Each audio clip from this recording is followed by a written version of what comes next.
咱来关心桃园的警方找一个13岁少女来协助因办案，要来将性犯罪的嫌犯给查出来。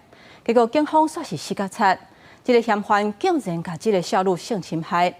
即马桃园市警察局决定把分局长也有侦查队长拢记过来处分，也拿2个侦查队员是照伤害等等的罪嫌来侦办。桃园市13岁少女配合中立警方协助警方做诱敌，引出嫌犯。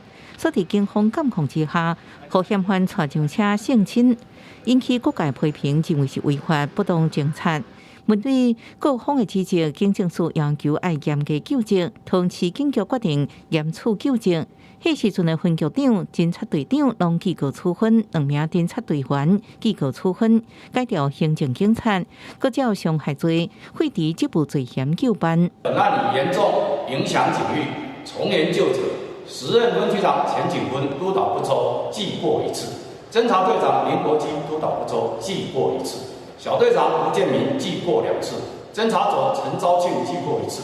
勿枉勿重会从严就责，包括连带责任，强化他的训练，包括法制面的一个训练，这个都是会加强啊。迄时阵的桃园中立分局长，即卖的大东县警察局长陈金坤表示，会面对调查，桃检是分他案侦办。办案人员他在办案的时候一定要遵守法律的正当程序，是不是有违背法律的规定啊？检警他们都有分案在调查当中，他们都会依法处理。检方强调会确认相关事实，甲法律适用来调查清楚专案是不是违法的情形。